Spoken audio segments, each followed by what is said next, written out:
आप सभी को नमस्कार।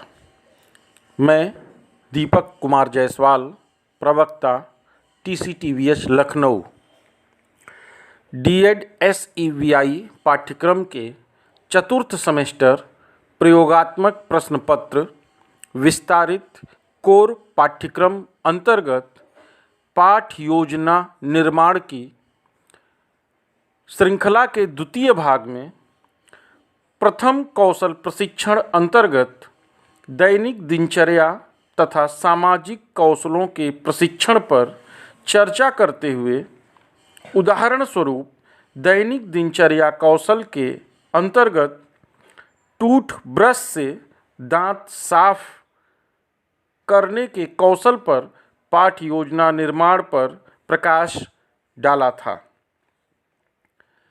इसी क्रम में ECC पाठ योजना निर्माण की श्रृंखला के इस तृतीय भाग में ज्ञानेंद्रिय प्रशिक्षण अंतर्गत ज्ञानेंद्रियों के प्रशिक्षण पर चर्चा एवं एक पाठ योजना निर्माण पर प्रकाश डाला जाएगा। आप प्रस्तुत उदाहरण के आधार पर विभिन्न ज्ञानेंद्रिय कौशलों को प्रशिक्षित करने के लिए पाठ योजना का निर्माण कर सकते हैं। ज्ञानेंद्रिय प्रशिक्षण परिचय। ज्ञानेंद्रियों का सही एवं अधिकाधिक प्रयोग का प्रशिक्षण ज्ञानेंद्रिय प्रशिक्षण कहलाता है। दिव्यांग बालकों में तो यह और भी आवश्यक हो जाता है, क्योंकि एक या अधिक ज्ञानेंद्रियों के अभाव में बालक किसी भी वस्तु की पूरी जानकारी प्राप्त करने में सक्षम नहीं होता। इसलिए इस कमी को दूर करने के लिए उसे शेष ज्ञानेंद्रियों का प्रयोग सिखाना अत्यंत आवश्यक है। हम सभी को यह ज्ञात है कि बालक के विकास में उसकी इंद्रियों द्वारा जानकारी एकत्र करना और संचित करना अत्यंत महत्वपूर्ण है। दृष्टि दिव्यांग बालक के लिए तो ज्ञानेंद्रिय प्रशिक्षण का महत्व और भी बढ़ जाता है, क्योंकि दृष्टि एक महत्वपूर्ण ज्ञानेंद्रिय है। इसके अभाव में कभी कभी बालक अन्य ज्ञानेंद्रियों के प्रति अपना विश्वास भी खो देता है। इसलिए उसे बची हुई शेष ज्ञानेंद्रियों का प्रयोग सिखाना और भी आवश्यक हो जाता है। दृष्टि दिव्यांग बालक के ज्ञानेंद्रिय प्रशिक्षण द्वारा उसकी शेष ज्ञानेंद्रियों का सर्वाधिक व सर्वोत्तम प्रयोग करना सिखाया जाता है, जिससे वह दृष्टि के अभाव में अपने वातावरण से सही ज्ञान अर्जित कर सके। दृष्टि दिव्यांग बालक को ज्ञानेंद्रिय प्रशिक्षण अंतर्गत पाठ योजना का निर्माण कर निम्नांकित ज्ञानेंद्रियों का अधिकतम व सही उपयोग सिखाया जाता है। पहला श्रवण, दूसरा स्पर्श, तीसरा घ्राण, चौथा स्वाद और पांचवा अवशेष दृष्टि। ज्ञानेंद्रिय प्रशिक्षण के लिए पाठ योजना क्रियान्वयन हेतु आवश्यक सुझाव। पहला, पाठ योजना अंतर्गत निर्धारित गतिविधि का प्रकार, उसकी जटिलता आदि का निर्णय प्रशिक्षण लेने वाले बच्चे की उम्र के आधार पर किया जाना चाहिए। दूसरा, निर्धारित गतिविधि का अभ्यास जटिलता को बढ़ाकर तथा स्थान परिवर्तित करते हुए कराना चाहिए। स्पर्शेंद्रिय प्रशिक्षण के लिए पाठ योजना क्रियान्वयन हेतु आवश्यक सुझाव। पहला, पाठ योजना अंतर्गत निर्धारित गतिविधि को ऐसी सामग्री से कराना चाहिए जिसमें स्पर्शीय भीड़ न हो। गतिविधि की जटिलता धीरे धीरे बढ़ाई जानी चाहिए।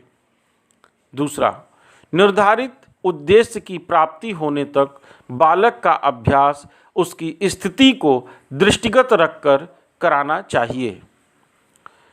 घ्राणेंद्रिय प्रशिक्षण के लिए पाठ योजना क्रियान्वयन हेतु आवश्यक सुझाव। पहला, एक साथ अधिकतम 2 या 3 सुगंधों की पहचान पाठ योजना अंतर्गत कराना निर्धारित किया जाना चाहिए। दूसरा, अत्यधिक घातक अथवा तीव्र गंध की पहचान संबंधित क्रियाविधि की योजना पाठ योजना अंतर्गत नहीं निर्धारित किया जाना चाहिए। स्वादेंद्रिय प्रशिक्षण के लिए पाठ योजना क्रियान्वयन हेतु आवश्यक सुझाव। पहला, पाठ योजना अंतर्गत प्रशिक्षण देते समय प्रत्येक वस्तु को सीधे मुख में डालने से बालक को बचाना चाहिए। दूसरा, किसी वस्तु सा पदार्थ को कितनी मात्रा में खाना है यह सूचना बालक को पूर्व में ही दे देनी चाहिए। अवशेष दृष्टि प्रशिक्षण के लिए पाठ योजना क्रियान्वयन हेतु आवश्यक सुझाव। पहला, पाठ योजना अंतर्गत प्रशिक्षण देते समय प्रकाश की उचित व्यवस्था उपलब्ध होनी चाहिए। दूसरा, अलग अलग आकृति, अलग अलग सतह व कृत्रिम तथा प्राकृतिक वस्तुओं का प्रयोग किया जाना चाहिए। ज्ञानेंद्रिय प्रशिक्षण कार्यक्रम के उद्देश्य। उद्देश्य हमें अपने कार्य को करने की दिशा प्रदान करते हैं, जिससे श्रम व समय की बचत होती है। ज्ञानेंद्रिय प्रशिक्षण कार्यक्रम के निम्नांकित उद्देश्य निर्धारित किए जा सकते हैं। पहला, प्रशिक्षण के पाठ्यक्रम का अतिरिक्त क्रियाओं से समन्वय। दूसरा, आवश्यक मूल ज्ञान की प्राप्ति। तीसरा, बालक को सरल रूप में योजना बनाकर क्रमबद्ध प्रशिक्षण प्रदान करना।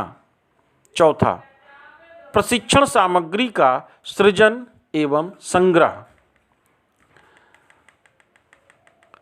अब हम आपको पाठ योजना जो उदाहरण स्वरूप हमने निर्मित की है उसके विषय में हम चर्चा करेंगे। ज्ञानेंद्रिय प्रशिक्षण पाठ योजना संख्या 1। आप परिचित हैं कि पाठ योजना को हमने 2 भागों में बांटा है। भाग अ।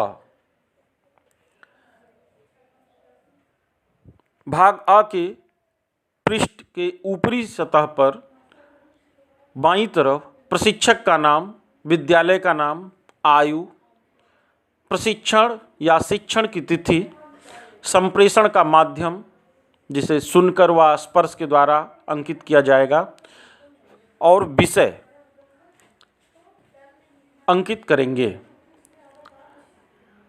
भाग अ के ऊपरी पृष्ठ में दाईं तरफ छात्र का नाम, कक्षा, प्रशिक्षण की समयावधि, निर्देश का माध्यम व प्रकरण जो हमारा श्रवण ज्ञानेंद्रिय का प्रशिक्षण यहाँ अंकित किया जाएगा। भाग अ के ऊपरी पृष्ठ पर क्लोज करेंगे लाइन खींच के। मध्य भाग में भाग अ के निम्नलिखित बिंदु डालेंगे। पहला, क्रियात्मक वर्तमान स्तर या आकलन जो पाठ के प्रकरण के संदर्भित होगा। इसमें हमें अंकित करना होगा आकलन के उपरांत बालक घर के सदस्यों द्वारा बोले गए ध्वनि की पहचान रखता है। दूसरा, लघुकालिक लक्ष्य। इसके अंतर्गत प्रशिक्षण के पश्चात बालक अपने आसपास के वातावरण की ध्वनियों की पहचान करने में समर्थ हो सकेगा। तीसरा, दीर्घकालिक लक्ष्य। इसमें बालक प्रशिक्षण पद्धतियों का अभ्यास कर पद्धति अनुसार अपने परिवेश में होने वाली प्रमुख ध्वनियों की पहचान करने में स्वावलंबी हो जाएगा।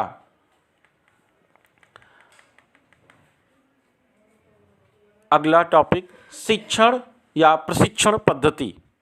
इसके अंतर्गत हमने 3 पद्धतियों का उल्लेख किया है जिसे पाठ योजना में हमारे द्वारा अपनाया जाएगा।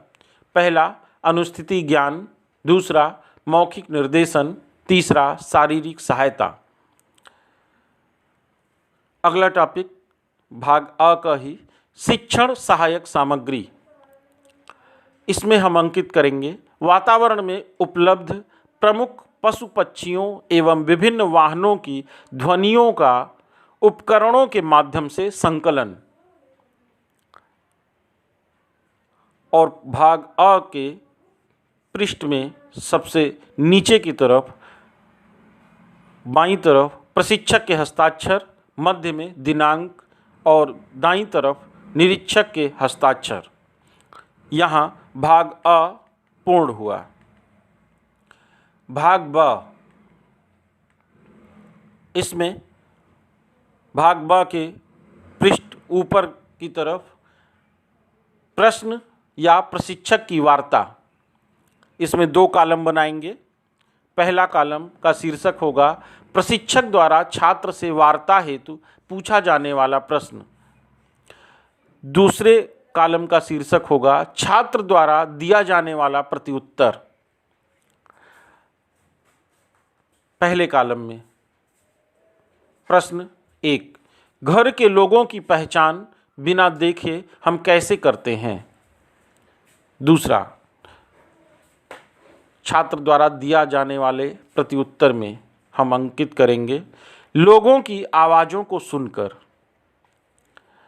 प्रशिक्षक द्वारा प्रश्न 2, घर के आसपास के पशु पक्षियों की पहचान बिना देखे कैसे करते हैं। छात्र द्वारा दिया जाने वाला प्रत्युत्तर 2, पशु पक्षियों की आवाज़ों को सुनकर करते हैं। प्रशिक्षक द्वारा प्रश्न 3, हमारे वातावरण में कौन कौन से प्रमुख पशु पक्षियों व जानवरों की ध्वनियाँ होती हैं। छात्र कुछ का नाम लेगा परंतु सब बता पाने में अक्षम होगा। यहाँ हम उस कॉलम में समस्यात्मक लिखेंगे।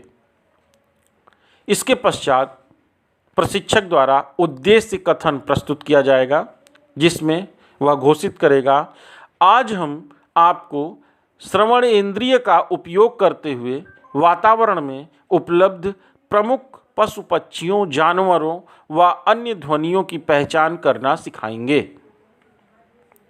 प्रशिक्षण प्रक्रिया, इसे 3 कॉलम में बांटेंगे। पहला क्रम संख्या, दूसरा प्रशिक्षण प्रक्रिया और तीसरा शिक्षण पद्धति। क्रम संख्या 1, प्रशिक्षण प्रक्रिया अंतर्गत बालक को घरेलू बर्तनों जैसे गिलास, कटोरी, चम्मच, थाली के टकराने की ध्वनियों से परिचित कराया तथा परीक्षण किया। शिक्षण पद्धति अंतर्गत पहली पद्धति हमने अपनाई अनुस्थिति ज्ञान तथा मौखिक निर्देशन। क्रम संख्या 2, प्रशिक्षण प्रक्रिया, बालक को उसके पड़ोस में ले जाकर पड़ोस के लोगों से बातचीत का अवसर उपलब्ध कराया, जिससे बालक उनकी आवाज़ को पहचान ले, साथ ही पहचान के परीक्षण का अभ्यास कराया। शिक्षण पद्धति संख्या 2, अनुस्थिति ज्ञान तथा मौखिक निर्देशन व शारीरिक सहायता।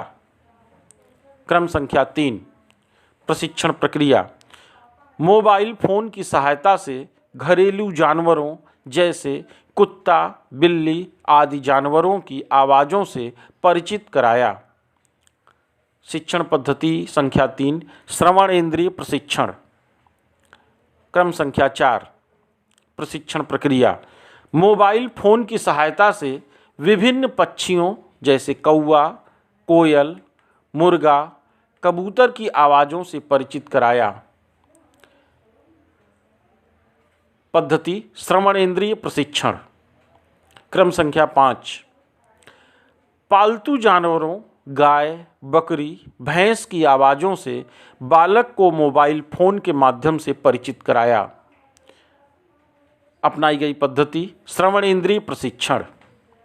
क्रम संख्या 6, मोबाइल को विभिन्न दिशाओं में रखकर जानवरों तथा पशु पक्षियों की आवाज़ों को उत्पन्न कर बालक को ध्वनि की दिशा पहचानने हेतु प्रेरित किया। अपनाई गई पद्धति अनुस्थिति ज्ञान तथा मौखिक निर्देशन व शारीरिक सहायता। क्रम संख्या 7, विभिन्न पशु पक्षियों एवं जानवरों की आवाज़ों को बालक से नकल कर समान ध्वनि उत्पन्न करने का अभ्यास कराया। अपनाई गई पद्धति संख्या 7, मौखिक निर्देशन। क्रम संख्या 8, बालक को प्रेरित किया कि वह ध्वनि उत्पन्न करने वाले स्रोत व दिशा की पहचान सरलता से कर सके। अपनाई गई पद्धति अनुस्थिति ज्ञान तथा मौखिक निर्देशन।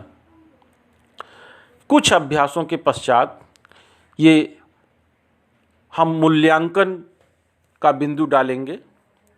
मूल्यांकन अंतर्गत हम लिखेंगे, बालक कुछ स्तरों पर सहयोग के साथ अपने वातावरण में उपलब्ध पशु पक्षियों एवं जानवरों के आवाज़ों की पहचान कर पा रहा है। टिप्पणी: प्रशिक्षण उपरांत छात्र कुछ स्तरों पर सहायता के साथ वातावरण की ध्वनियों की पहचान कर सकता है। यदि प्रशिक्षण प्रक्रिया का अभ्यास निरंतर कराया जाए तो अति शीघ्र ही वह बिना किसी सहायता के वातावरण के ध्वनियों की पहचान करने में स्वावलंबी हो जाएगा। इसके पश्चात हस्ताक्षर प्रशिक्षक और पाठ योजना का भाग ब समाप्त हुआ। इस प्रस्तुत उदाहरण के आधार पर आप ज्ञानेंद्रिय प्रशिक्षण के अंतर्गत अलग अलग कौशलों के प्रशिक्षण का, जिसमें स्पर्शेंद्रिय है, स्वादेंद्रिय है, अवशेष दृष्टि के प्रशिक्षण कौशल की पाठ योजना है, इन अलग अलग कौशलों के पाठ योजनाओं का निर्माण कर बच्चे को प्रशिक्षित कर सकते हैं।